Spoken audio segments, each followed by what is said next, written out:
안녕하세요, 전원생활입니다. 인트로에서 봤듯이 요즘에 프리다이빙 인구가 정말 많아졌어요. 요즘에 저녁에 풀장 예약하기도 진짜 힘들거든요.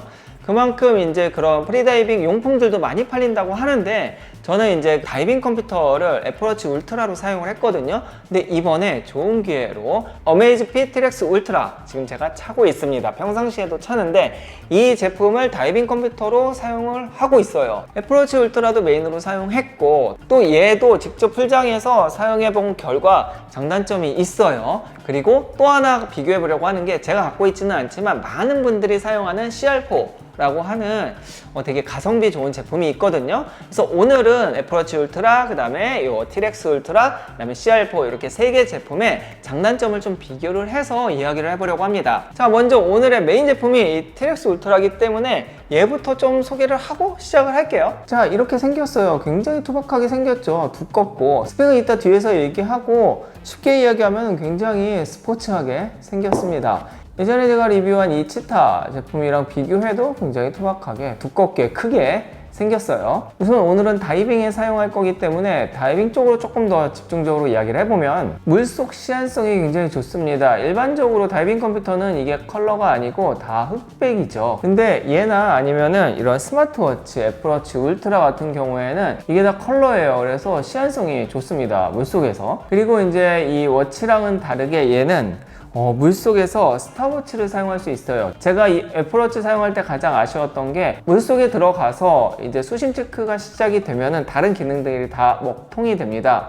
그런데 얘는 가능해요. 물론 물속에 들어가면 이렇게 터치가 안 되기는 하는데, 터치가 안 될 뿐이지 버튼은 먹거든요. 그래서 이 버튼으로 이렇게 스탑워치를 구동할 수 있는 거죠. 당연히 일반적으로 터치도 다 되고, 이제 터치가 안 될 때를 대비해서 물리 버튼이 있는 건데, 이건 굉장히 좋죠. 그리고 프리다이빙이 잘 보시면은 실내, 실외가 있어요. 이게 담수냐 바닷물이냐인데, 이제 실내로 만약에 들어가게 되면은 설정에 들어가서 보기 하면 알림 설정이 있는데, 알림 설정에 들어가면 수심이랑 시간을 체크를 할 수 있습니다.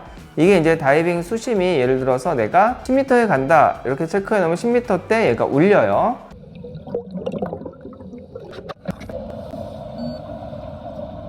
조금 더 들어가서 15m에, 16m에 간다 그러면 16m에 또 한 번 울려요. 이게 이제 다이빙 컴퓨터에 있는 기능인데, 애플워치 울트라 같은 경우에는 그 기능이 없습니다. 그래서 좀 아쉬웠어요. 그리고 얘는 다이빙 시간도 체크할 수 있는데, 예를 들어서 제가 들어가서 1분 15초가 지나게 되면은 이제 얘가 위험하다고 알려주는 거예요. 얘도 애플워치에 없는 기능이에요. 물론 다른 다이빙 워치에는 있는 기능이죠. 제가 성능을 좀 테스트하려고 보니까 좀 얕은 물에서는 조금 아쉽더라고요. 그래서 우리나라에서 그래도 깊은 물인 용인의 딥스테이션에 가서 체크를 해봤습니다. 제가 물론 막 20-30m는 못 내려가요. 실력이 안 돼서 못 내려가지만, 가능한 최대한 깊이 내려가서 수심 체크라든지 그 외의 기능들 같이 보고 왔는데요.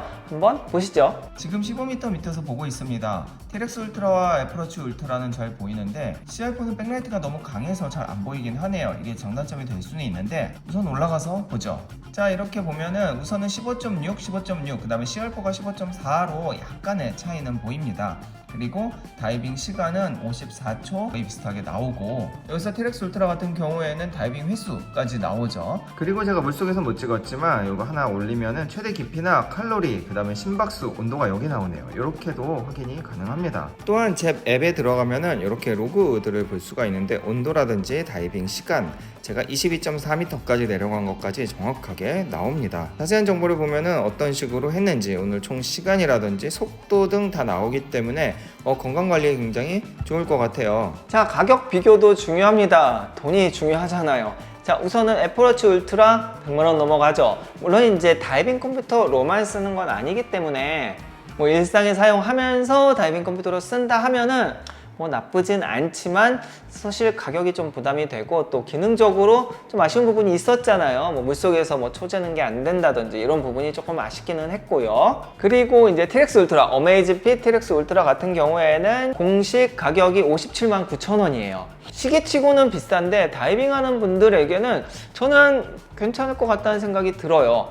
왜냐? 우선 다른 다이빙 컴퓨터에 비해서 시한성이 굉장히 좋죠. 깨끗하고, 그다음에 평상시에 다이빙 컴퓨터뿐만 아니라 다른 기능들, 운동 관련 기능들이 굉장히 잘 되어 있기 때문에 디자인만 마음에 든다면, 약간 투박하기는 해요. 저는 마음에 들지만 여튼 이 디자인만 마음에 든다면은 가성비라고 이야기할 수 있을 것 같아요. CR4 같은 경우에는 우리나라 수입이 좀 애매한 것 같아요. 제가 찾아보니까 WK, 우리나라에서 다이빙 관련 용품을 가장 많이 파는 가장 큰 회사긴 하죠. 거기에서 한 50만 원대에 팔고 있고, 그 외에 이제 직구로 하니까 관세까지 다 해서 한 40만 원 초반 나오더라고요. 그래서 그 정도 가격. 근데 개인적으로 프리다이버라면은 사실 3기압, 4기압 들어가기 쉽진 않거든요. 취미로 하는 분들에게는. 근데 일반적으로 사용하기 좀 애매한 CR4를 사는 것보다는 저는 티렉스 울트라가 훨씬 나을 것 같고, 애플워치 울트라는 이제 좀 다르죠. 사실 좀 비교하기가 좀 그러니까 여튼 CR4보다는 티렉스 울트라나 아니면 애플워치 울트라 둘 중에 하나 선택을 하는 게 사용 목적에 따라서 더 좋을 거라고 생각은 합니다. 물론 다이빙 컴퓨터 기능만 보면은 얘가 월등히 좋기는 해요. 그 외에 이 티렉스 울트라 장점도 쭉 얘기를 해봐야겠죠. 제가 지난번에 어메이즈핏 치타 프로 이야기할 때 했던 장점들을 다 가지고 있습니다. 먼저 밀스펙 다 통과했죠. 마이너스 40도에서 70도까지 다 견디는데요. 그 실험을 한 게 있더라고요. 이렇게 냉동실에 넣어서 완전 얼려서 깨도 잘 동작을 하고, 진동 테스트, 그 다음에 액체 오염 테스트 다 통과합니다. 충격 저항 테스트도 충격이네요. 그리고 방수뿐만 아니라 방진, 모래먼지 저항 테스트도 통과를 했고요. 이런 최악의 조건들에서 버틴 걸 보니 정말 튼튼해 보입니다. GPS 자체도 듀얼밴드예요. 좋지만 혹시나 이런 신호가 안 잡혀도 오프라인에서도 지도를 다운받아서 외부에서 사용할 수 있습니다. 운동 모드는 당연히 굉장히 많고요. 그리고 배터리 너무 좋아요. 진짜 배터리가 달지를 않아요. 제가 애플워치 쓰다가 얘 쓰니까 충전하는 걸 잊어버리고 충전기도 잊어버렸어요. 진짜 집에서 충전기가 없어져가지고 한참 찾았는데 알고 보니까 사무실에 있더라고요. 여튼 그만큼 배터리는 최고입니다. 배터리는 최대 50일까지 사용할 수 있다는 게 사실 전 좀 충격이었는데요. 이거는 이제 절전 모드인 거고, 일반적으로는 한 20일 정도 사용을 할 수 있고, 진짜 여러 가지 기능 다 키면은 보니까 28시간까지 사용을 가능하네요. 근데 일반적으로는 한 3, 4주는 충분히 사용할 수 있으니 사용이 굉장히 편할 것 같습니다. AS도 이야기하겠죠. 아이나비에서 수입을 하기 때문에 정식 수입품을 사게 되면 아이나비에서 AS를 해줍니다.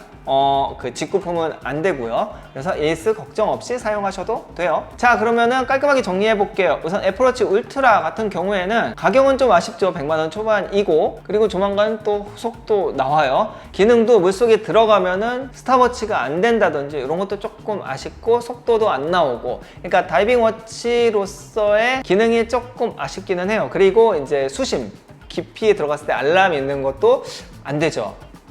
그 오션 플러스 앱에선 되나? 그건 제가 확실하게 모르겠네요. 여튼 그래서 펀다이빙 할 때는 충분히 사용은 가능하지만 조금 아쉬운 점이 있기는 해요. 그리고 이 티렉스 울트라 같은 경우에는 다이빙 속도라든지 아니면 물속에서 터치가 안 됨에도 불구하고 버튼으로 다 조정이 가능한 점, 스탑워치도 다 가능하고요. 그 다음에 수심, 시간에 대한 알람, 깊이에 대한 알람을 다 설정을 할 수 있는 부분이 저는 괜찮다고 봐요. 그리고 10기압까지 버티긴 하지만 이제 4기압까지, 그러니까 30m까지는 어쨌든 간에 사용을 할 수 있다는 점. 프리다이버가 30m 이상 내려가기 쉽지는 않으니까요. 물론 저 가르쳐주는 선생님은 막 35m도 가고 하더라고요. 근데 저는 아니니까. 그리고 평상시에 사용할 수 있다는 점. 그래서 운동할 때, 산에 갈 때 밀리터리 스펙 다 통과했기 때문에 튼튼하다는 점이 장점입니다. 그리고 가격대도 50만원 중반 정도로 살 수 있다는 점도 애플워치 울트라에 비하면은 장점이죠. 자, 마지막으로 CR4 같은 경우에는 다이빙 컴퓨터로 많은 거 괜찮아요. 하지만 평상시에 사용하기 조금 어렵죠. 말 그대로 시계 보는 거 정도까지는 괜찮은데 모양도 사실 조금 안 예쁘고, 가격도 50만 원대면은 얘랑 큰 차이가 없고, 시한성도 조금 아쉽기도 하고요. 물론 이제 나온 지 좀 돼서 그런 거는 있어요. 물론 제가 CR4를 갖고 있지 않기 때문에 모든 기능을 다 사용해 본 건 아니기 때문에 감안해서 보시면 될 것 같습니다. 자, 이렇게 오늘 어메이즈핏 스마트워치 리뷰는 마무리를 하겠습니다. 지난 영상에서 치타 프로를 이야기를 했고 오늘 트랙스 울트라를 얘기했는데요. 다른 거 다 떠나서 배터리 깡패 이거는 정말 인정할 수밖에 없습니다. 그리고 남자분들 투박하고 튼튼한 거 좋아하시면은 이 트랙스 울트라 아니면 트랙스 2도 괜찮아요. 다이빙 안 하면. 혹은 조금 얄쌍하고 예쁜 거 원하시면은 치타도 운동에 특화된 제품이기 때문에 이렇게 3개로 오늘 영상 마무리하도록 하겠습니다. 도움이 되셨길 바라며 또 어메이즈핏에서 새로운 신제품이 나오면 제가 쫄라서 받아다가 리뷰해 볼게요. 자, 그럼 다음 영상에서 뵙겠습니다. 감사합니다. 안녕!